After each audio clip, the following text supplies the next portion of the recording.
আমাদের পৃথিবী সৌরমণ্ডলের একটা গ্রহ যে সূর্য থেকে আলো পায়, এমনকি সূর্য থেকে চাঁদ এবং অন্যান্য উপগ্রহগুলোও আলো পায়।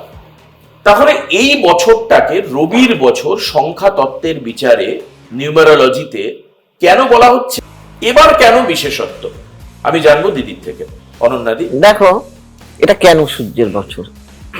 যেমন 2000 সালে 9 সংখ্যা ছিল, 25-এ, এইবার 26-এ কি না 1 সংখ্যা। কিভাবে সেই 1 সংখ্যাটা আসলে রবির বছরটা?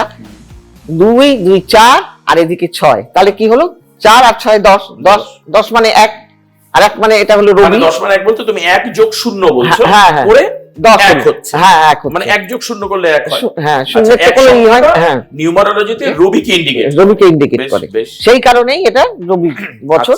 তা সেই গতবার তো 9 এর বছর ছিল। হ্যাঁ, এই তখন সেটাও একটা কিন্তু খুব মঙ্গলের বছর ছিল।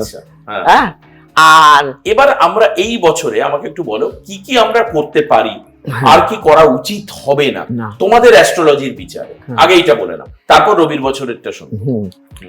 কি কি করতে পারো এইবার আমি বলি। এই বছরে যদি আমরা সূর্যকে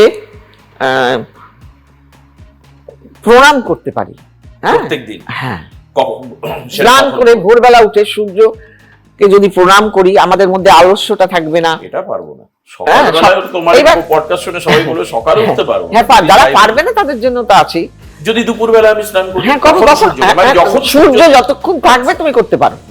তাই বলে সন্ধ্যেবেলা করো না, সন্ধ্যেবেলা সূর্য থাকবে না, না বলছি মানে ডুবে ডুবে এরকম সময় তো অনেকে করে, সেটা করা যাবে না। মানে অস্তমিত সূর্যকে প্রণাম করা যাবে না, উদিত সূর্যকে। হ্যাঁ, এইবার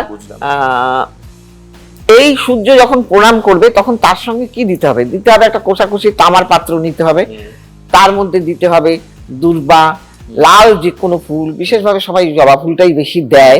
হ্যাঁ, এইটা দিতেই হবে মাস্ট। দিয়ে তারপরে তুমি সূর্য মন্ত্র আছে, যেমন ওম নমো জবা কুসুম শঙ্কা শঙ্কাশ্রুপেয়ং মহাদ্যুতিম ধান্তারিং সর্বপাপগ্ন প্রণতস্মি দিবাকরণ, এটাও বলতে পারো। বা এটাও বলতে পারো ওম ঘৃণী সূর্য আদিত্যায় নমো।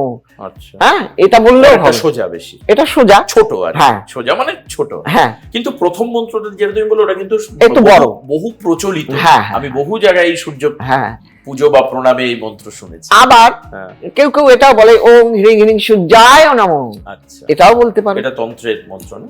আচ্ছা, বাহ। এইবার এইটা করতে পারো। আবার আর কি করবে, এই বছর কিন্তু কখনো পিতৃস্থানীয় লোককে অসম্মান করবে না। যদি তুমি এই বছর পিতৃস্থানীয় লোককে অসম্মান করো, তাহলে নিজের বাবা বা বয়স্ক কোনো পুরুষ, তাদের যদি সঙ্গে তুমি, মানে সেটা ব্লাড রিলেশন না থাকলেও হবে, বাইরের যে কোনো লোক কিন্তু বয়স্ক লোক, তাদের সঙ্গে কখনোই খারাপ ব্যবহার আচরণ করবে না। এবং যারা চোখে দেখতে পায় না, তুমি যদি তাদের খুব হেল্প করো, তাহলে কিন্তু সূর্য খুব সন্তুষ্ট হয়।